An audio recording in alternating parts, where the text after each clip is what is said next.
그러므로 그리스도 안에 무슨 권면이나 사랑의 무슨 위로나 성령의 무슨 교제나 긍휼이나 자비가 있거든 마음을 같이하여 같은 사랑을 가지고 뜻을 합하며 한 마음을 품어 아무 일에든지 다툼이나 허용으로 하지 말고 오직 겸손한 마음으로 각각 자기보다 남을 낮게 여기고 각각 자기 일을 돌볼 뿐더러 또한 각각 다른 사람들의 일을 돌보아 나의 기쁨을 충만하게 하라.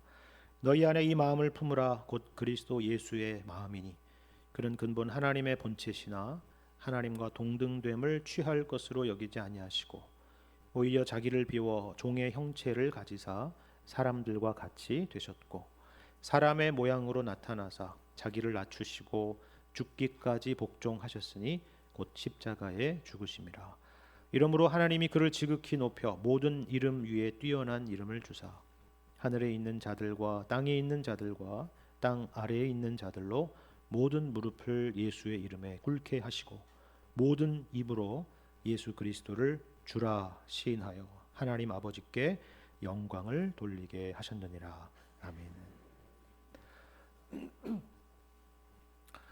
성경에서 바울 서신 가운데 대부분은 교회에 보내는 서신입니다. 우리가 지난 주일에 살펴본 것처럼 목회자 개인에게 보내는 목회 서신조차도 결국은 교회에 보내는 서신이죠. 그리고 각각의 서신들을 읽어보시면 많은 교회들이 여러 가지 크고 작은 문제들 가운데 있었다는 것을 알게 될 것입니다. 그래서 이 편지들을 쓰게 된 것입니다. 늘 말씀드리지만 우리는 초대교회에 대한 환상을 갖고 있는 경우가 참 많은데요. 그래서 초대교회로 돌아가자, 초대교회로 돌아가야 된다라는 표현을 너무나도 쉽게 합니다. 아마도 사도행전 초반부에 등장하는 예루살렘 교회에 대한 설명 때문인 걸로 아는데 사실 그걸 제외하고는 교회는 늘 어려움 가운데 있었습니다. 물론 방금 말씀드린 그 예루살렘 교회도 예외는 아니었습니다. 여러분 아나니아와 삽비라 사건이 어느 교회 사건입니까? 구제 문제로 갈등을 빚었던 헬라파 유대인들과 히브리파 유대인들 사이에 갈등을 겪었던 교회는 또 어느 교회인가요? 바로 말씀드린 예루살렘 교회 문제 아닙니까? 그렇죠? 지상 교회는 완벽한 교회란 없습니다. 구원받은 죄인들의 모임이죠. 그럼에도 불구하고 우리를 이처럼 교회에 모이게 하신 그 이유는 이 가운데서 우리를 변화시키시고 우리를 새롭게 하시고 우리를 격려하시기 위함인 것입니다. 이것이 바로 사도 바울이 교회에 보내는 여러 서신들 가운데 흐르는 중요한 주제라는 사실을 여러분이 아셔야 됩니다. 그런데 그 가운데에서도 특별히 오늘 본문 빌립보서에 등장하는 이 빌립보 교회를 잠깐 생각해 보자면은 이 빌립보 교회는 참 괜찮은 교회다, 좋은 교회다, 참 훌륭한 교회다 이런 생각이 듭니다. 특히나 갈라디아서나 고린도전후서 같은 말씀을 비교해 볼 때 그런 분위기를 여러분이 분명히 느끼실 수 있을 것입니다. 심지어 사도 바울은 1장을 보면은 빌립보 교회 성도들을 생각할 때마다 하나님 앞에 감사하게 되고 그리고 간구할 때마다 너희를 위해서 기쁨으로 항상 간구하게 된다 이런 표현을 씁니다. 그럼 이게 얼마나 큰 것인지 잘 아시죠? 우리가 보통 누군가를 이렇게 기도하면서 떠올리며 기도하게 될 때에 인간적으로는 이렇게 한숨부터 나오는 그런 분들 있지 않습니까? 그래서 마음 다잡고 기도하게 되는 그런 사람들이 있습니다. 그 사람을 변화시켜 달라고, 아니면 내가 그 사람을 이해할 수 있게 해달라고, 그리고 그 사람을 용서할 수 있게 해달라고 그렇게 기도하게 되는 그런 사람들이 있죠. 근데 바울에게 있어서 빌립보 교인들은 어떻다는 거예요? 생각할 때마다 감사하게 되고 그리고 간구할 때마다 기쁨으로 간구하게 된다라는 것입니다. 얼마나 훌륭한 성도들입니까? 우리 송파질 교회 성도님들도 서로가 서로에게 그런 분들이 다 되었으면 좋겠습니다. 생각하고 간구할 때마다 서로에게 힘이 되고 격려가 되고 그리고 미소가 지어지게 되는 그런 성도님들이 되었으면 정말 좋겠습니다. 근데 완벽한 교회가 어디 있겠어요? 설령 빌립보 교회라고 할지라도 이 빌립보 교회도 예외가 아니라는 말입니다. 물론 다른 교회들에 비하면 그렇게 크게 심각한 문제는 아닐 수도 있습니다. 그리고 사도 바울은 지금도 충분히 잘하고 있고 앞으로도 잘할 거라고 하는 그런 믿음이 있죠. 물론 바울 자신의 인간적인 믿음은 아닙니다. 그저 잘 될 거야. 지금까지 잘해왔잖아. 앞으로도 잘할 거라고 믿어. 그런 식으로 말하고 있는 게 아니에요. 여러분 빌립보서 1장 6절을 여러분 보십시오. 이렇게 말씀하죠. 우리 같이 한번 읽어볼까요? 1장 6절 시작. 너희 안에서 착한 일을 시작하신 이가 그리스도 예수의 날까지 이루실 줄을 우리는 확신하노라. 아멘. 놀랍지 않습니까? 하나님께서 너희들을 구원하시고 그렇게 해서 시작하신 일이니 하나님께서 책임지실 것이다. 그런 말입니다. 근데 여기서 흥미로운 표현이 여기 있어요.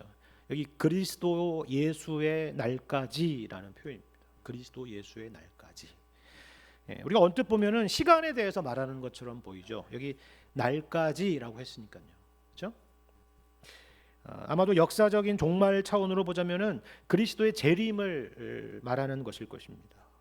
그리고 개인적인 종말의 차원으로 보자면은 우리가 죽어서 천국에서 주님을 만나는 날을 의미할 수 있겠죠. 근데 이것이 단지 시간이라고 하는 그런 차원으로만 볼 수가 없는 것이 바로 이 날에 대해서 표현하기를 그리스도 예수의 날이라고 표현하고 있기 때문에 그렇습니다. 그러니까 이 말은 이 날을 단지 시간적인 차원으로만 보지 말고 인격적인 차원으로 그리고 구원론적인 차원으로 보자라는 그런 의미입니다. 이게 무슨 말이냐면 이런 거예요. 이 날은 우리의 구원이 완성되는 날이다. 그 말입니다. 우리가 그리스도 예수와 같은 성품과 인격을 갖게 되는 날이다 하는 것이죠. 너희가 처음 구원받았을 때부터 이런 운명 가운데 있었다는 것을 말해주는 것입니다. 자, 빌립보서 여러분 3장을 보시면요 더 분명한데요. 빌립보서 3장 20절과 21절의 말씀을 보시면 여러분 이렇게 말씀하지 않습니까? 그러나 우리의 시민권은 하늘에 있는지라 거기로부터 구원하는 자 곧 주 예수 그리스도를 기다리노니 그는 만물을 자기에게 복종하게 하실 수 있는 자의 역사로 우리의 낮은 몸을 자기의 영광의 몸의 형체와 같이 변하게 하시리라 라고 말씀합니다. 놀라운 말씀이죠. 우리로서는 정말 다 이해할 수 없는 말입니다.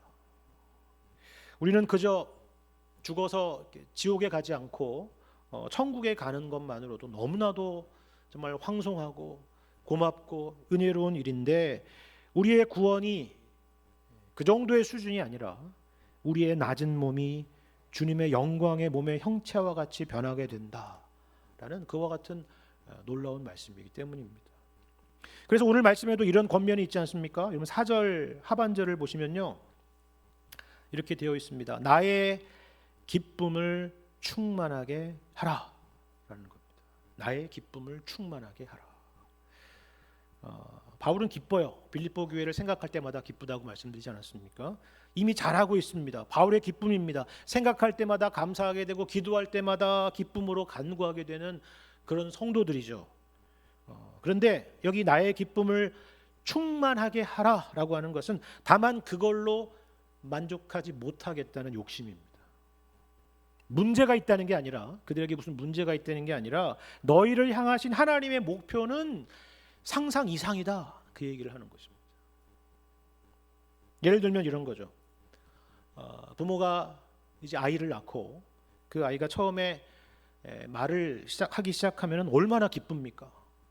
그냥 빠 이러는데 뭐 아빠라고 얘기하는 것처럼 보이고 맘마 이러는데 막 엄마를 말하는 것처럼 야 벌써 두 단어를 알고 있다니 뭐 이런 충격을 받습니다. 신기한 일이죠. 기적이 일어난 것만 같습니다.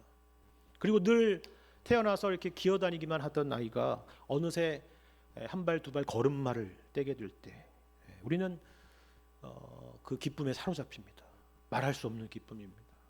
그런데 그게 분명히 기쁨이기는 하지만 여기 말씀하고 있는 것처럼 기쁨의 충만, 기쁨의 완성은 아니라는 것입니다. 당연하지 않겠습니까? 다 큰 게 아니잖아요. 성인이 아닙니다.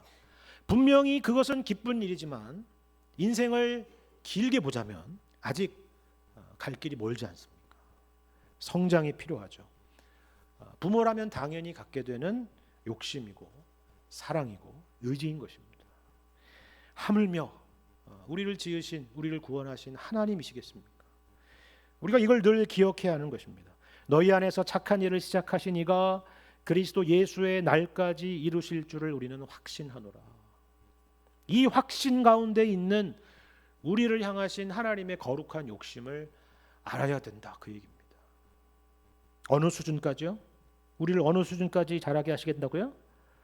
그리스도 예수의 수준까지입니다.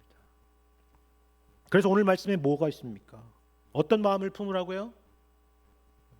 바울의 마음을 품으라고 합니까? 목사의 마음을 품으라고 하나요? 아니죠. 그리스도 예수의 마음을 품으라고 합니다. 이것이 바로 우리를 구원하신 구원의 이유이자 목표라고 말씀하는 것입니다. 그저 착한 사람이 되라는 얘기가 아닙니다. 그저 겸손한 사람이 되라는 말도 아니에요. 그리스도 예수의 마음을 품으라 하는 것입니다. 굉장히 큰 내용이죠. 엄청난 목표입니다. 그런데 이 거창한 얘기가 어디서 비롯되었는가 하는 것을 살펴보면 어떤 문제 가운데서 이 이야기가 비롯되었는지를 생각해 보면은 이런 내용 때문입니다. 여러분 본문 2절 이하의 말씀을 한번 보십시오. 이 교회엔 도대체 무슨 문제가 있었을까 하는 것을 생각해 보세요. 2절입니다. 마음을 같이하여 같은 사랑을 가지고 뜻을 합하며 한 마음을 품어 아무 일에든지 다툼이나 허영으로 하지 말고 오직 겸손한 마음으로 각각 자기보다 남을 낮게 여기고 각각 자기 일을 돌볼 뿐더러 또한 각각 다른 사람들의 일을 돌보아 나의 기쁨을 충만하게 하라라는 겁니다. 자, 여러분이 세 절의 말씀을 보셨는데요. 무슨 문제가 있었는지 보이십니까? 네. 마음들이 나뉘었습니다. 그렇죠? 빌립보서 4장을 여러분 보시면요. 그 중에서 중요한 두 인물이 등장하는데 유오디아와 순두계라고 하는 여인들이 있었습니다. 그런데 놀라운 것은 방금 말씀드린 이 유오디아와 순두계라고 하는 사람이 무슨 교회에서 문제나 일으키는 말썽이나 일으키는 그런 사람들이 아니었다는 것입니다. 거기서 뭐라고 말하느냐면 이 두 사람은 복음에 나와 함께 힘쓰던 여인들이다 이렇게 사도 바울이 설명을 합니다.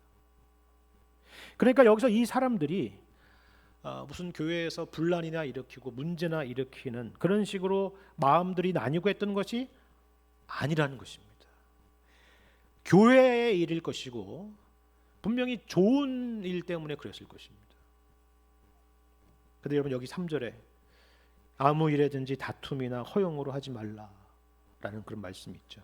여기 다툼이라고 하는 것은 막 서로 싸운다 뭐 이런 의미보다도 이기적인 야망을 말합니다. 자기중심적인 야망. 그리고 여기 허영이라고 하는 것은 근거 없는 영광, 헛된 영광을 말하는 것입니다. 이 다툼과 허영이라는 것에 공통적인 것이 있다면 둘 다 자기중심이라는 것입니다. 내가 무슨 일을 하든 내가 주목받아야 되고 내가 인정받아야 되고 내가 남보다 나아야 된다라는 그런 생각이 있었다는 것입니다. 그런데 흥미로운 것은 뭐라고요? 우리가 세상 일을 하는 데서만이 아니라 교회 일을 하는 가운데서도 얼마든지 그럴 수가 있다는 것입니다. 옳은 일을 하자고 복음을 위한 일을 하자고 주님 나라를 위한 일을 하자고 하는 일도 그렇게 경쟁심과 이기심과 허영심을 가지고 할 수 있다라는 것이에요. 우리는 여기서 두 가지를 생각해야 됩니다. 하나는 그렇다고 해서 놀라지는 말라는 것입니다. 그렇죠? 보통 교회에 대한 이상적인 생각을 가지고 있는 분들은요, 이런 부분들을 보면은 상처를 받거나 뒷걸음질을 치게 됩니다. 교회가 어떻게 이럴 수가 있지? 저분이 그럴 줄은 몰랐는데 어떻게 저럴 수가 있지? 심지어는 저 사람은 구원받은 사람은 맞을까? 이런 생각을 하게 되는 것이죠. 아니요. 그럴 수 있습니다. 얼마든지 그럴 수 있죠. 그거를 이해해 줄 아는 것입니다. 서로의 연약함을 이해하는 것이죠. 그리고 무엇보다도 하나님의 일하심을 생각하는 것입니다. 여러분 1절 말씀을 한번 보시죠. 1절 말씀을 보시면요. 여기에는 우리에게 아주 익숙하다면 익숙한 표현이 있습니다. 어떤 내용입니까? 보시면 그러므로 그리스도 안에 무슨 권면이나 사랑의 무슨 위로나 성령의 무슨 교제나 긍휼이나 자비가 있거든 이라고 말하죠. 그죠? 여기서 권면이라고 하는 것은 사실 격려라는 의미입니다. 격려. 그러니까 그리스도의 격려, 하나님의 사랑, 그리고 성령의 교통하심입니다. 여러분 어디서 듣는 표현인가요? 그렇죠? 우리가 고린도후서에 등장하는 우리가 보통 예배 마지막에 선포하는 축도 가운데 이 내용이 있습니다. 여러분 축도가 무엇입니까? 여러분 축도는 그냥 축복 기도가 아니에요. 단순히 축복 기도가 아닙니다. 영어로 하면 blessing prayer가 아니라 benediction이라고 하는 것입니다. 이 benediction에서 bene라고 하는 것은 좋은, 좋다라는 뜻을 갖고 있는 것이고 diction이라고 하는 것은 말을 의미하는 것입니다. 그러니까 문자적으로 그냥 보자면 뭐예요? 좋은 말, 축복의 선포, 축복의 선언입니다.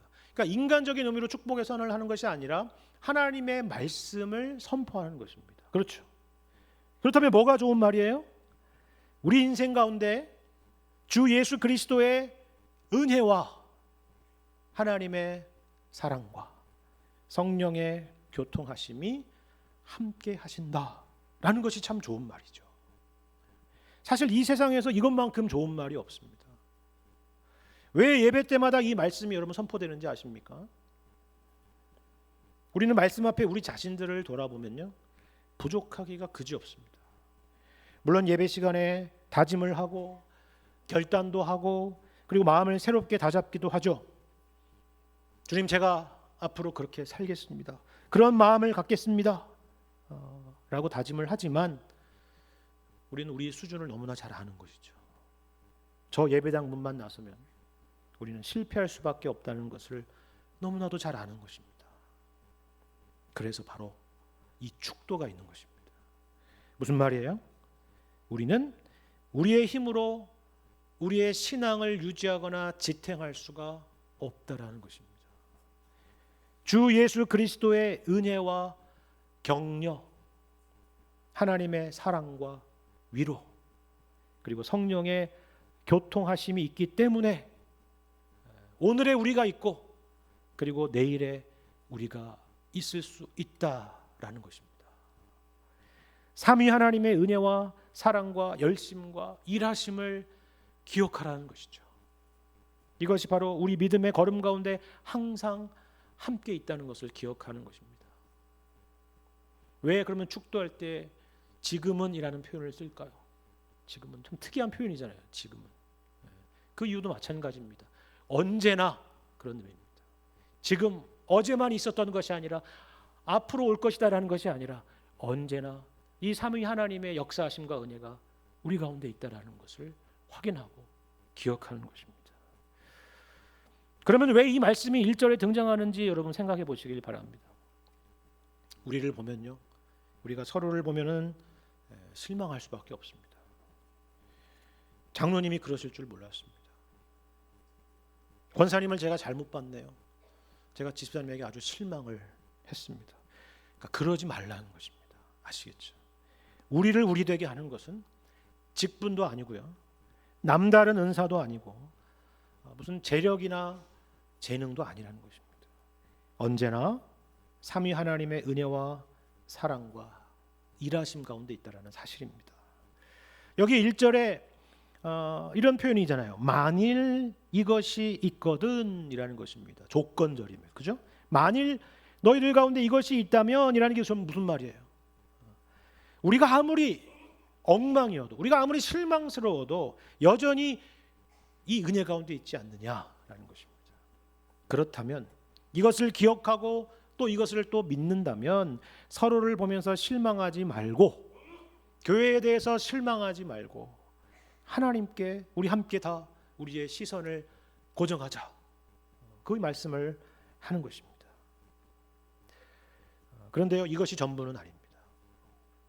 그래, 우리는 연약하지. 하지만 삼위 하나님께서 우리와 함께 하시고 우리를 책임지실 거야. 그런 식으로 맞는 말이지만 그런 식으로 수동적으로 끝나서는 안 된다는 것입니다. 그게 불완전하다는 말이 아닙니다. 바로 그 하나님의 일하심이 우리 가운데 어떻게 나타나고 있는지, 그 어떤 요구를 우리 가운데 하고 있는지를 우리가 기억하고 거기에 순종할 수 있어야 된다라는 말씀입니다. 오늘 본문의 말씀을 보시면 여러분 이런 표현들이 등장하지 않습니까? 한 마음을 품으라, 겸손한 마음을 가져라, 그리고 그리스도 예수의 마음을 품으라 하는 것입니다. 이게 각각 다른 말씀이 아니라 모두 같은 의미입니다. 여기서 말하는 한 마음이라고 하는 것은 바로 겸손한 마음을 가지라는 의미고, 그 겸손한 마음의 모델이 곧 그리스도 예수의 마음이라는 것입니다. 그런데 우리가 여기서 놀라는 것은 이거 아닙니까? 우리는 서로 간에 다툼이 있고 허영이 있다, 이기적인 생각들이 있다, 그래서 충돌이 있다 그러면은 보통 서로 싸우지 말고 화해하고 이해하고 양보하라, 이런 식으로 권면하기가 쉽죠. 수평적 차원으로 이해하기가 쉽습니다. 그런데 오늘 본문 말씀에서 이 사도 바울의 권면은 전혀 다른 차원입니다. 그러니까 수평적 차원이 아니라 수직적 차원에서 생각해야 된다는 것입니다. 그리스도 예수의 마음을 품으라는 것입니다. 우리가 서로 그리스도 예수의 마음을 품을 때에 우리는 겸손하게 되고, 그리고 우리는 한 마음을 가질 수 있다라는 것입니다. 그런데 우리는 이 표현을 너무나도 많이 듣고 그러다 보니까 너무나도 익숙해서 이 말씀이 갖는 의미를 종종 놓치게 될 때가 있는데요. 사실 빌립보 교회 성도들도 마찬가지가 아니었을까 이런 생각을 해봅니다. 무슨 말이냐면 이런 것입니다. 성경을 연구하는 학자들은 오늘 본문에 등장하는 6절부터 11절까지의 말씀이 당시에 초대교회 성도들이 예배 때에 부르던 찬송가였을 것이다 라고 입을 모읍니다. 그러니까 바울이 지금 개인적으로 기록하고 있는 이런 내용이 아니라 예배 회중 가운데 성도들이 늘 부르던 찬송가였다는 것입니다. 여러분이 그냥 보셔도 아마 그렇게 느끼실 것입니다.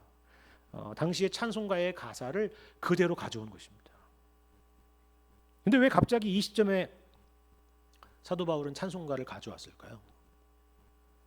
여러분, 찬송가라고 하는 것은 그것이 성경의 내용을 충실히 담고 있다면 모든 성도들의 신앙 고백인 셈입니다. 이게 단순한 노래가 아니죠. 정말 그렇다고, 우리가 그것을 믿는다고, 그 일로 인해서 오늘의 내가 있다라고 하는 그런 고백이 바로 찬송가입니다. 그런데 우리도 그렇지만 당시의 빌립보 교회 성도들도 찬송은 찬송 따로고 현실은 현실 따로인 그런 생각을 가졌던 것으로 보입니다. 그래서 사도 바울이 이 찬송가를 인용하면서 마치 이렇게 말하고 있는 것과 같은 것이죠. 너희가 예배 때마다 이 찬송가를 부르지 않느냐? 이 찬송의 의미를 한번 생각을 해봐라. 그렇다면 너희가 어떻게 살아야 될지는 너무나도 분명히 보일 것이다. 그런 이야기를 하는 것입니다. 우리도 찬송가를 부를 때 이런 마음을 가져야 됩니다. 예를 들어서 주 달려 죽은 십자가, 우리가 생각할 때 세상에 속한 욕심을 헛된 줄 알고 버리네 라는 이 찬송가를 통해서 우리 자신을 돌아보는 것입니다. 그렇죠. 이것이 바로 찬송이 우리에게 주는 아주 중요한 유익이죠. 지금 바울이 그것을 말하는 것입니다. 그렇다면 그리스도 예수의 마음을 품는다는 것은 과연 어떤 것일까요? 아니, 그 질문에 앞서서 우리가 왜 그러면 예수의 마음을 품어야 됩니까? 이건 아무리 그래도 솔직히 우리에게 너무 높은 요구는 아닙니까? 차라리 뭐 착하게 살아라, 서로 싸우지 말고 서로 존중하고 사랑하면서 살아라, 이런 요구만으로도, 그걸 지키는 것만으로도 충분히 큰 거 아닙니까?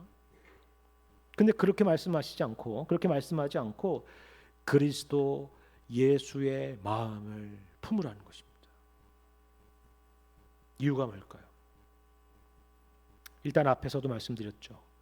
우리가 예수님처럼 되는 것이 구원의 최종 목적지요, 완성입니다. 우리의 낮은 몸을 자기 영광의 몸의 형체와 같이 변하게 하시리라. 바로 그 말씀과 같은 것입니다. 그러면 왜 우리가 예수님과 같이 되어야 될까요?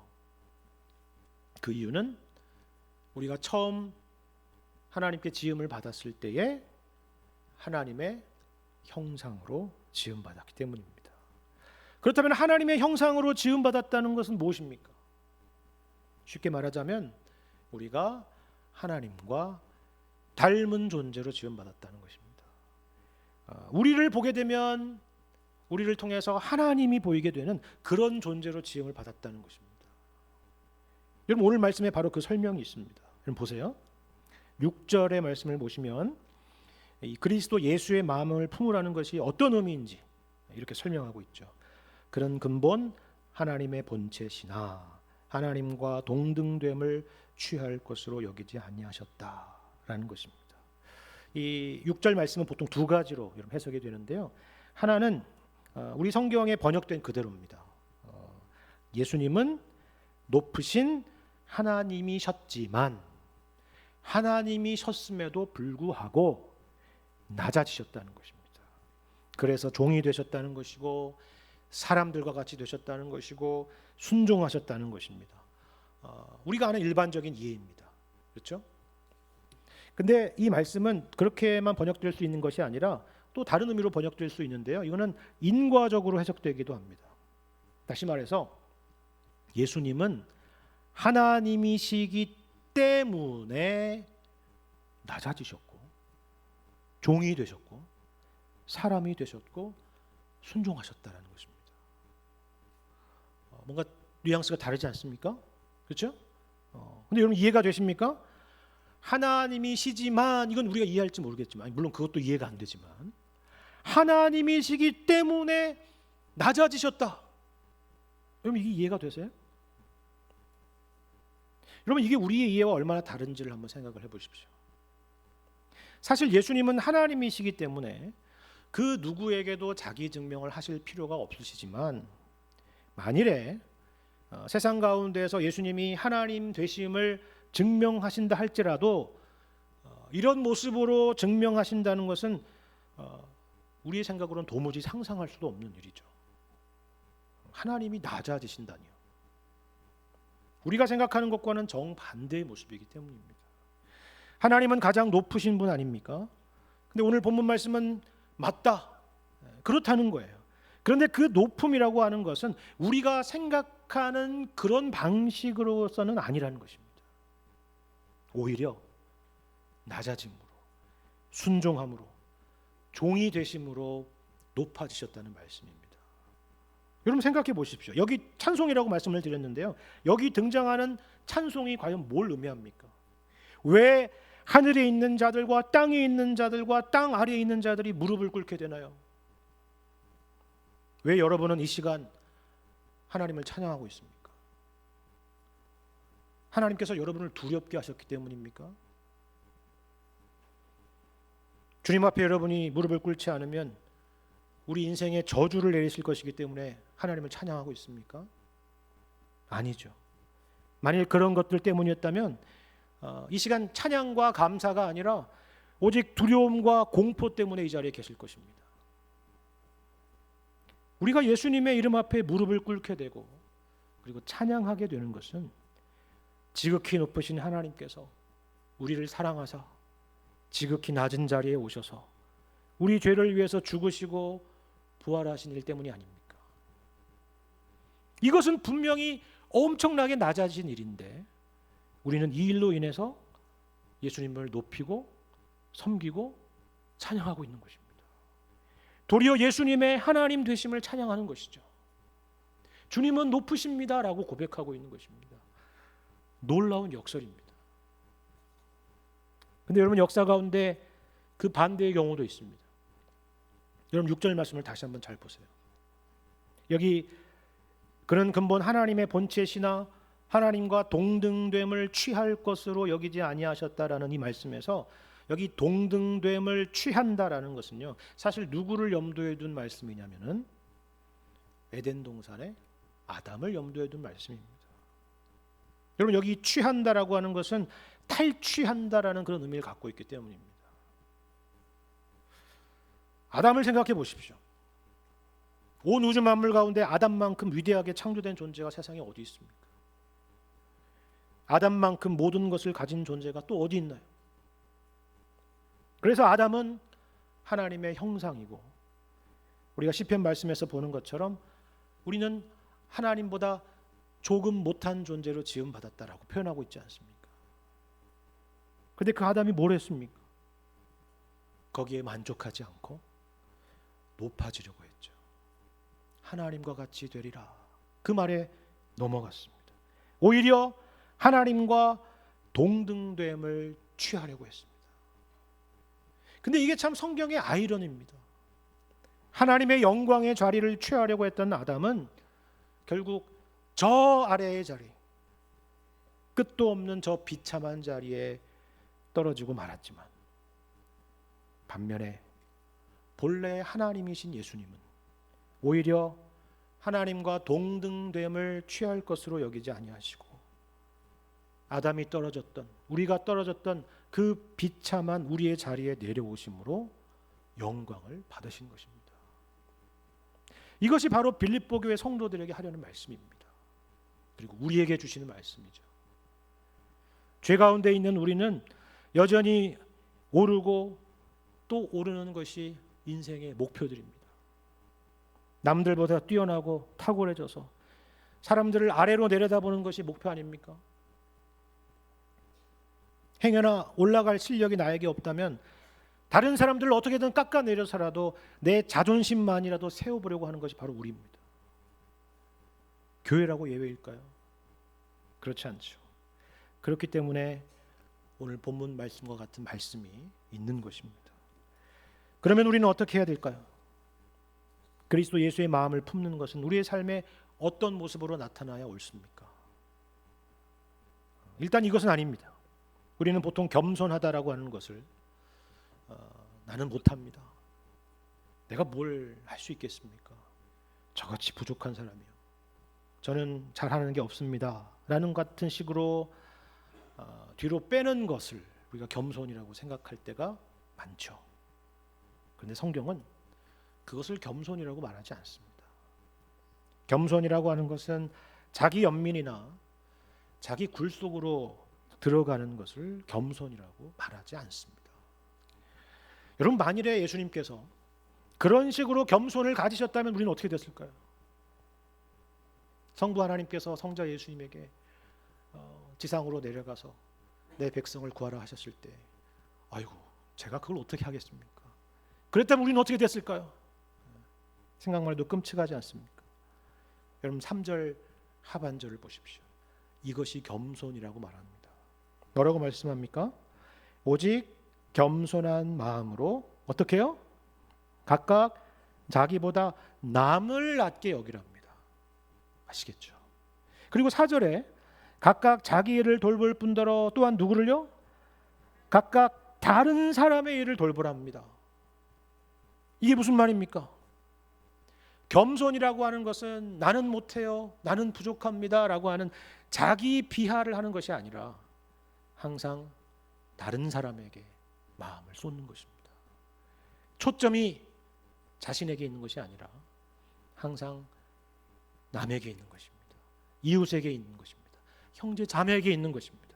이게 바로 겸손입니다. 다시 강조하지만 예수님의 겸손이 어떻게 나타났다라는 것입니까? 모두 다 예수님 자신이 아니라 다른 사람을 향하는 것이죠. 위로는 하나님을 향합니다. 하나님의 마음을 이해하는 것입니다. 하나님께 순종하는 것입니다. 십자가에 죽기까지 복종하는 것입니다. 그리고 아래로는 우리를 향하십니다. 우리를 구원하시기 위해서 우리와 같이 되신 것입니다.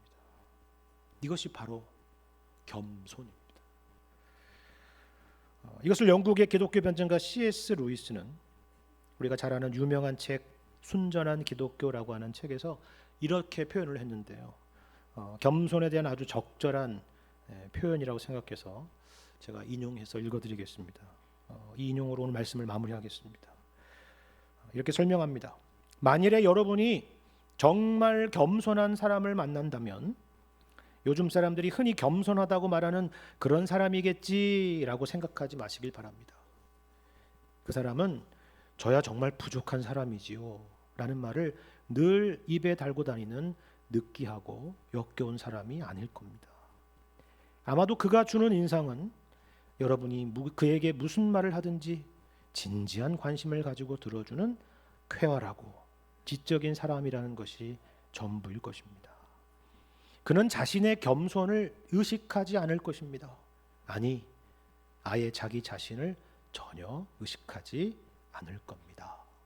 그렇죠? 무슨 말인지 아시겠죠? 그렇죠? 여기에 진짜 겸손이 있습니다. 여기에 그리스도 예수의 마음이 있죠. 그리고 여기에 교회의 하나됨의 아름다움이 있다는 사실을 기억하시기를 바랍니다.